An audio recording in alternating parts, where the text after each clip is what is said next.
अस्सलाम वालेकुम। क्या हाल चाल? उम्मीद करते हैं कि आप खैरियत से होंगे। हमारा दुआ है कि आप हमेशा खुश रहें, हंसते और मुस्कुराते रहें और इसी तरह में अपना प्यार दिखाते रहें। बिल्कुल जी, मेरा नाम मोहम्मद यूसुफ। मैं तारिक में हूँ। मैं उमैद इम्तियाज। आज हम जिस वीडियो पे रिएक्शन देने जा रहे हैं, इस वीडियो का टाइटल है China and Bangladesh shocked as India test K4 nuclear missile in bay of Bengal. तो देखते हैं जी वीडियो और अपना रिएक्ट कर देंगे। कौन ऑन करते? 3 2 1 वीडियो स्टार्ट। नमस्कार, वेलकम टू करियर 247। मैं हूं प्रशांत धवन। सो फाइनली काफी लंबे इंतजार के बाद भारत ने टेस्ट कर लिया है न्यूक्लियर कैपेबल K4 मिसाइल। यहां पे आप देख पाओगे दर्जनों आर्टिकल आज के समय इस पर पब्लिश किए जा रहे हैं कि इंडिया टेस्ट K4 मिसाइल, एक ऐसा मिसाइल जो लॉन्च किया जाता है एक सबमरीन से। जी हाँ, पनडुब्बी से इसको लॉन्च किया जाता है और इसकी रेंज है 3500 किलोमीटर। यहां पे आप देख पाओगे इस पर बहुत सारे आर्टिकल्स पब्लिश हो रहे हैं। प्राइमरली इंडियन मीडिया फोकस कर रहा है कि भारत ने यहां पर एक मैसेज भेजा है चाइना और बांग्लादेश दोनों को, क्योंकि ये जो टेस्ट है ना, इसको दो कंट्रीज बहुत ही क्लोजली फॉलो कर रही थी।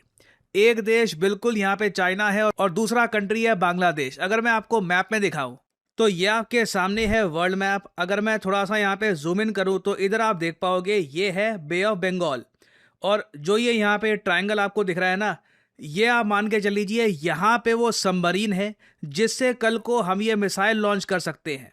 ठीक है, ये मैं रेंज यहाँ पे डाल देता हूँ 3500 किलोमीटर, क्योंकि 3500 किलोमीटर की इसकी रेंज है। और आप देख सकते हैं, मैं K4 मिसाइल को ना भारत का सबसे डेडली वेपन इसलिए कहूँगा क्योंकि ये हमको लिबर्टी देता है, ये हमको ताकत देता है कि हम परहैप्स दुनिया में किसी भी देश को अटैक कर सकते हैं। एग्जाम्पल के लिए देखिए, मान लीजिए कल को हमें अटैक करना है चाइना को। सिंपली आपको क्या करना है, जो ये सबमरीन है अपनी, ये प्लेस कर लीजिए अंडमान निकोबार आइलैंड्स के पास और आराम से चाइना का बहुत सारा इलाका आपकी रेंज में आ जाएगा। इसको थाईलैंड के थोड़ा सा और प्लेस कर दोगे आप तो इवन बेजिंग, जहां पे शी जिनपिंग बैठते हैं, ये भी भारत की रेंज में आ जाएगा। ऑब्वियसली हम कभी ऐसा चाहेंगे नहीं कि ऐसी डिस्ट्रक्शन हो, क्योंकि चाइना के पास भी सिमिलर टाइप के मिसाइल्स हैं जो दिल्ली पे अटैक कर सकते हैं। बट दुनिया में आज के समय बहुत इंपॉर्टेंट है कि कंट्रीज को पता हो कि डेटरेंस अवेलेबल है। अगर चाइना को पता हो कि भारत के पास कोई मिसाइल नहीं है जो बीजिंग को भी हिट कर पाएगा, तो बिल्कुल कल को ये ऐसे प्लान्स बना सकते हैं कि इंडिया के साथ अगर मान लो बहुत लंबी वॉर चल गई तो इवन हम दिल्ली पे अटैक कर सकते हैं, मुंबई पे अटैक कर सकते हैं। बट जो ये K4 मिसाइल है, इससे हमको ये फ्लेक्सिबिलिटी मिलती है कि ये जो सबमरीन है इसको हम बे ऑफ बंगाल में, साउथ चाइना सी में, फिलीपीन सी में कहीं भी कर सकते हैं डिप्लॉय, और वहां से प्रीटी मच पूरे चाइना को ही आप अटैक कर सकते हैं। पाकिस्तान को भी ऑब्वियसली अगर अटैक करना हो, सरप्राइज अटैक करना हो, क्योंकि पाकिस्तान के जो भी रेडार्स हैं वो लोग मान के चलेंगे कि ब्रह्मोस आएगा जी हरियाणा से, उत्तर प्रदेश से, राजस्थान से। बट ये जो K4 मिसाइल है ये हमको सहूलियत देता है कि इवन बंगाल की खाड़ी से भी हम पाकिस्तान पे अटैक कर सकते हैं। और अब आप लोग समझ सकते हैं कि क्यों चाइना इस मिसाइल को लेकर ऑब्सेस था।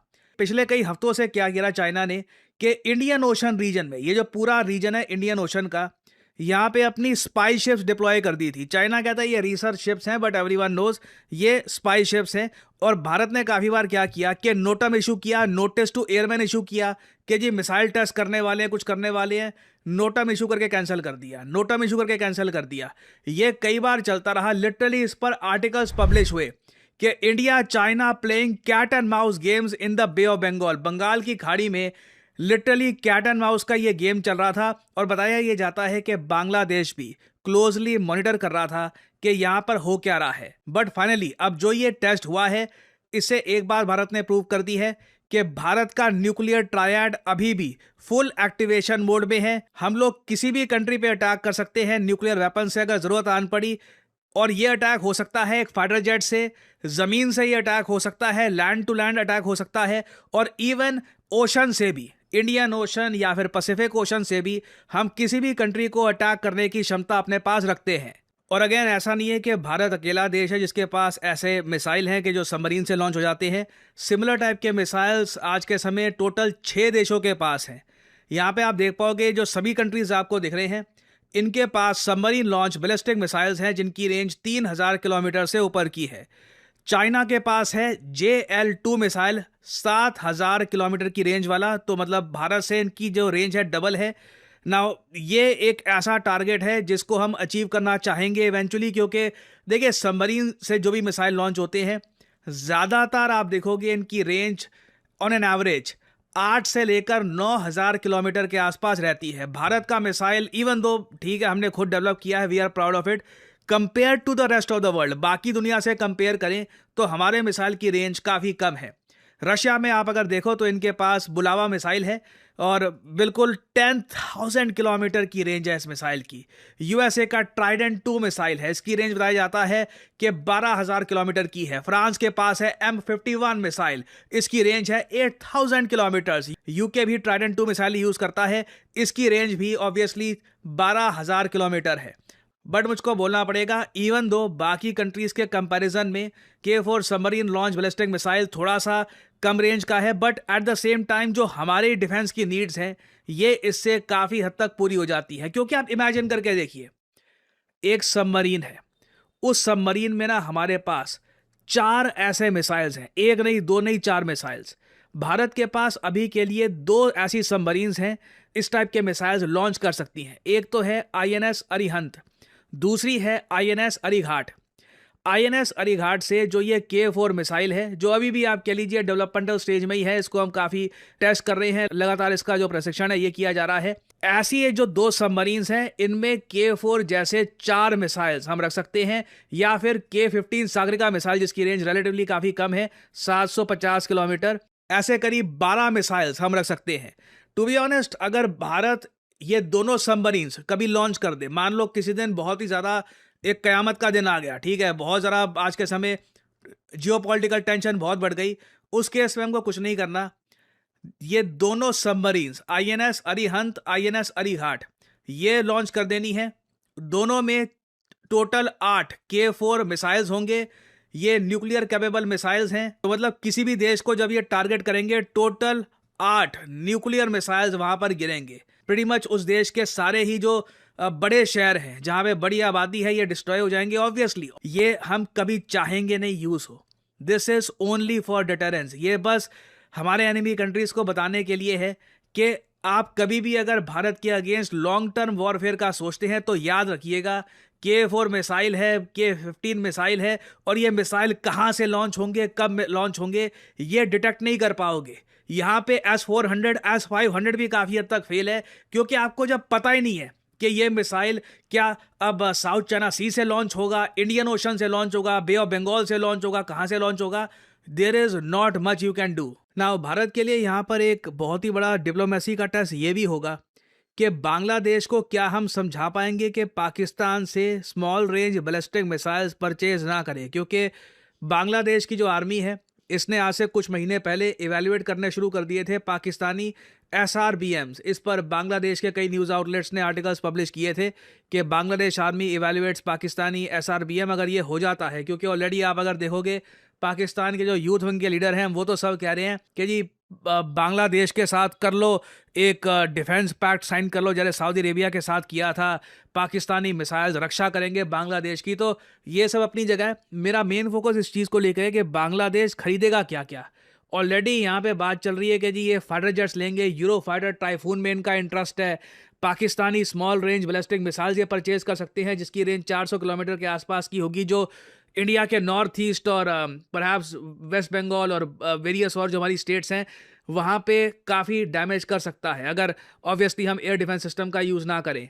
सो आने वाला समय देखिए बहुत ही ज़्यादा चुनौतीपूर्ण होगा। हम बिल्कुल K4 मिसाइल का टेस्ट कर रहे हैं, हम लोग अपनी तरफ से काफ़ी हद तक आप कह लीजिए अपने मिसाइल टेक्नोलॉजी को इम्प्रूव कर रहे हैं, बट अभी भारत के सामने रियल चैलेंजेस आने वाले हैं। साल 2026 एक हिस्टोरिक ईयर रहने वाला है और the way I see it भारत के challenges specially bay of Bengal region में ये बहुत ज़रा बढ़ जाएंगे। देखना ये होगा कि बांग्लादेश भी क्या साल 2026 में कोई मिसाइल टेस्ट करता है या नहीं करता। कुछ अपडेट्स होंगी, ऑब्वियसली मैं आपके लिए अपडेटेड वीडियोस लाता रहूँगा। फाइनली आप लोगों के लिए एक बहुत ही इंपॉर्टेंट मैसेज, कुछ ही दिनों में साल 2026 शुरू हो जाएगा और इसी बात को सेलिब्रेट करने के लिए career 247 for the first time ever लेके आया है 26% डिस्काउंट बहुत ही लिमिटेड समय के लिए ये डिस्काउंट है। यूजुअली ये डिस्काउंट होता है 10 to 20% के आसपास, but for the first time ever we are doing a 26% discount on all our courses. चाहे हमारा डेटा साइंस का कोर्स हो, data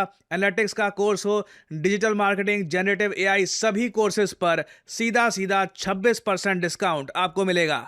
and I am proud to say कि इनमें से कई कोर्सेज को कंप्लीट करके कई एस्पिरेंट्स हैं जो करियर 247 की हेल्प से फ्लिपकार्ट और वेरियस और जो कंपनीज हैं, कई सरकारी कंपनियों में लगे हैं। हम उनके टेस्टिमोनियल्स भी लगातार प्रिपेयर करते रहते हैं। We will keep on uploading it. और आज के समय देखिए, जॉब अगर आपको पानी है तो सिर्फ ग्रेजुएशन से काम नहीं चलेगा, आपके पास स्किल्स होना बहुत ही इंपॉर्टेंट है, तभी जॉब मार्केट में आपको सीरियसली लोग देखेंगे। तो आपको करना सिंपली क्या है, इस वीडियो की कमेंट सेक्शन में जाइए। कमेंट सेक्शन में आपको ये लिंक मिल जाएगा। लिंक में जो भी कोर्स है जिस पे आप इंटरेस्टेड हैं, यहाँ पर करिए क्लिक। उसके बाद आपके सामने खुल जाएगा यहाँ पर ये पेज। अपना नाम, email ID, number, discount code obviously यहाँ पर डालिए PD10, ताकि आपको ये 26% डिस्काउंट मिल पाए। और बस अप्लाई कर दीजिए। करियर 247 की तरफ से आपको कॉल आएगा, आपकी कंसल्टेशन होगी और उसके बाद आप ये कोर्स परचेज करके अपनी जर्नी स्टार्ट कर सकते हैं in the field of generative AI, data analytics या फिर डेटा साइंस। याद रखिएगा, ये जो 26% का डिस्काउंट है बहुत ही लिमिटेड समय के लिए अवेलेबल है। This is only to celebrate the upcoming year 2026। और फाइनली यहाँ पे आप लोगों से मैं पूछूंगा एक MCQ क्वेश्चन। यहाँ पर यह है कि वो कौन सा देश है जिसने रिसेंटली दुनिया के सामने अनाउंसमेंट करी है कि साल 2036 तक ये मून पर, जी हाँ, मून के सरफेस पर एक न्यूक्लियर पावर प्लांट बिल्ड करेंगे जो इनके पूरे लूनर प्रोग्राम को पावर करने वाला है। It is a crazy idea. पता नहीं कि आज से 10 साल बाद ये कैसा दृश्य होगा। होपफुली तब भी मैं आपके लिए वीडियोस बना रहा हूँगा और हम लोग इस टॉपिक को भी डिस्कस करेंगे। खैर, बताइए किस कंट्री ने रिसेंटली ये अनाउंसमेंट करी है। ये है यहाँ पे आपकी ऑप्शंस, भारत, चाइना, रशिया या फिर जापान। कमेंट सेक्शन में करिए उत्तर। जो लोग देंगे सही आंसर, उनकी कमेंट को मैं दे दूंगा हार्ट, ताकि बाकी लोग समझ पाएं कि सही उत्तर क्या है। And this is the end of the video. Thank you for watching and as I always say, may the gods watch over you. चलें जी, वीडियो खत्म हो गई। बड़ी इंटरेस्टिंग थी। हिंदुस्तान की बहुत बड़ी अचीवमेंट है भाई जी कि अब जो है हिंदुस्तान के पास तीनों तरह से जो है न्यूक्लियर कैपेबल जो है चीज़ें हो चुकी हैं। एक तो भाई लैंड से भी अटैक कर सकते हैं, न्यूक्लियर अटैक सबमरीन से कर सकते हैं और जो है फाइटर जेट से कर सकते हैं। वैसे पाकिस्तान के पास ना सिर्फ मेरे ख्याल में एक ही तरीका कार है, वो लैंड से ही वो अटैक कर सकते हैं। लेकिन मैं यहाँ पे ये देख रहा हूँ जिस तरह के ये इंडिया और पाकिस्तान के डिपार्टमेंट्स हैं जो बहुत कम रेंज में काम करते हैं, लेकिन यहाँ पे DRDO ने भाई बहुत इंडिया के डिफेंस के लिए बहुत काम कर रहा है। भाई मैं तो अप्रिशिएट करूँगा, कांग्रेचुलेशन डिपार्टमेंट को। असल में पता क्या है, पहला कदम मुश्किल होता है कि आपने पहला ही कदम 350 किलोमीटर का अचीव कर लिया है। ये कम रेंज नहीं है भाई जी, मैं कह रहा हूँ बहुत बड़ी रेंज है ये भी। 3500 किलोमीटर है। तारक भाई, बात ये है कि उनका एक्सपेरिमेंट है, वो उसके डिपार्टमेंट ने अपने कंट्री के डिफेंस के लिए इतना अच्छा स्टेप लिया, वो कामयाब हो गए। मैं वही बात है, मेन 3500 सेकंड 7000 हो जाएगा। चीजें तो वही होनी है, रेंज बढ़ाना कोई नहीं होता, ये आस्ता आस्ता हो जाता है। ये जिस तरह अग्नि 5 था, फिर इस तरह करके उनकी रेंज जो है वो भी बढ़ाई गई है। बात तो यही होती है कि आपने पहला स्टेप लेना है, अगर आप उसमें फेल होते हैं तो फिर आपको मेन प्रॉब्लम इश्यूज होते हैं लॉन्च करने का। लेकिन वो आपने लॉन्च किया, वो इंडिया कामयाब हुआ। न्यूक्लियर कैपेबल भाई साहब मिसाइल, ये बड़ी बात है, बहुत बड़ी बात है। इसकी रेंज 3500 किलोमीटर है। तो भाई साफ जा रहा है कि भाई ये तो भाई उधर से खड़े हो के पाकिस्तान पे भी अटैक हो सकता है। और पाकिस्तान उसकी तो गोदी में झोल बैठा हुआ है, बगल के नीचे। सबमरीन से एक होता है ना ज्यादा खतरा किस तरफ होगा कि कराची वाली साइड से अटैक हो, ये बांग्लादेश के नजदीक से खड़ा होकर उधर अटैक कर सकते भाई 3500 किलोमीटर है। तो वही बंगाल से बंगाल के एरिया जो है वो सोच में भी नहीं होगा इधर से पहुंच जाना है। ये भी है, ये तो है, इसमें कोई शक नहीं। तो आई विश के भाई पहले नंबर तो न्यूक्लियर जो है वार वो ना ही हो, लेकिन ये भी है कि इस कुछ अरसे में न्यूक्लियर टेस्ट भी शुरू करने आस्ता आस्ता जो है ना वो खबरें आना शुरू हो गई कि चाइना भी कर रहा है, अमेरिका ने भी हाल ही में मेरे ख्याल में न्यूक्लियर टेस्ट किया है। किया। तो ये चीज़ें बाकी भाई जिस तरह मिसाइल की दुनिया में इंडिया जो है कदम जमाया रहा है ना, ब्रह्मोस रशिया और इंडिया का मिसाइल है, उसने भाई साहब तजर्बा पहले भी पाकिस्तान पे किया था उन्होंने कि जो मियाँ चन्नू में गिरा था, कहा था गलती से आ गया, फिर उन्होंने जानबूझ के भी मारे भाई, निशाना बड़ा तगड़ा लगा। हकीकत है बात अच्छा है। मुझे ये भी लगता है कि दुनिया ना मतलब कुछ ऐसे बड़े बिजनेसमैन या चीज़ें वगैरह ऐसी हैं, मतलब बड़े लोग, दुनिया जाए ज़्यादा जंगों की तरफ रही है आहिस्ता आहिस्ता, जिस तरह की चीज़ें बन रही हैं, जिस तरह की डेवलपमेंट हो रही हैं। भाई अब जो हथियार बनने हैं ये उन्होंने बिकने इस्तेमाल हैं भी तो ना। होना है। मजबूरी भी है कि दूसरी लेकिन ये डिफेंस के लिए अगर कोई कंट्री बना रहा है, अब इंडिया ने डिफेंस के लिए बनाया है ना, हाँ जी। ये तो नहीं ये अगले किसी को पैसे ही दावा बढ़ावे बोल के लिए। देंगे। हाँ हमारे पास न्यूक्लियर बने को 20 साल से ज्यादा हो चुके हैं, तो आज तक हमने इस्तेमाल क्यों नहीं किया भाई? ये करना ही नहीं है। और बाकी ये सिर्फ एक ड्रावा है बस। ये भी जो मिसाइल है ये इस्तेमाल नहीं ना, मुझे तो ये लगता सिर्फ है और सिर्फ ड्रावे के लिए। मुझे तो लगता है कि कि भाई अगर सिर्फ- हम हमारे ऊपर अटैक किया हम कर तो भाई ये खतरनाक जवाबी कार्रवाई होगी। जवाबी कार्रवाई, जब खतरा ज्यादा दिखा तो भाई साहब ये खतरा कार्रवाई भी हो- सब जब सर से पानी गुजर जाएगा। गुजर जाए। ये न्यूक्लियर उसी दिन ही चलना है। मुझे तो ये भी लगता है अगर हमारे पास न्यूक्लियर ना होता, अब तक हो सकता है हम भी लिबिया, अफगानिस्तान, इन कंट्री में शामिल हो चुके होते। हो जाना था। बाकी रही ये बात हकीकत बात है जी। चाइना की बात करूं या बांग्लादेश की, बांग्लादेश तो भाई पहले भी कुछ नहीं करने वाला, अब तो उसकी और जो है वो फटी पड़ी होनी। सही बात है। ये जो मिसाइल देख के ये अगर ये चली जाए उधर, ये बात कुछ ना जचती ही नहीं भाई। पिद्दी सा कंट्री है वो, क्या उखाड़ेगा और इंडिया यार का? उन इंडिया ये है कि कंप्रोमाइज जो कर रहा है। धमकियां तो होती भाई मेरी हैं। बात सुने, इंडिया कंप्रोमाइज कर रहा है, वो लेकिन कितना वहाँ एक नुकसान कर लेगा यार तुम्हें इंडिया? बात वो नहीं कर समझ क्या आई। सकता है? वहाँ पे जो एंटी इंडिया बैठे हुए लोग बांग्लादेश में, वो आए दिन खराबियां कर रहे बयानबाजी हैं। ही होती है, खराबियां वो कर मैं रहे हैं। बताता हूँ। बयानबाजी ही होती है और वो कुछ ना एक नहीं। पंजाबी में कहावत है कि रंडियां रडेपे कट लेंदियां, छड़े नहीं छड़े कटन नहीं देंदे। कटन देंदे। बांग्लादेश कितने साल, 50 सालों से तो भाई साहब रिलेशन अच्छे चल रहे थे इंडिया के साथ। जी ऐसी बात अब है। ये अचानक से कोई अलग कौम आकर उधर बैठ गई कि भाई वही अचानक लोग हैं। एंटी इंडिया हो गए। हाँ। वही लोग ये हैं। बाहर की तो ताकतें भाई साहब वो सारा कुछ करवाती करवा- हैं। वो जी, तो जी। साफ तो जान जानबूझ के भाई बांग्लादेश के वो इंडिया जो हंसते है बसते कंट्री को तबाह किया गया इंडिया है। जो है वो उनके काबू में नहीं आ रहा था। इंडिया को दबाने के लिए, पुश करने के लिए अमेरिका की साजिश है ये तो जी, पता जी, है। और इस टोटल साजिश में फायदा किसका हो जाना है? चाइना का हो जाना है। इसमें पाकिस्तान का भी फायदा हो गया भाई।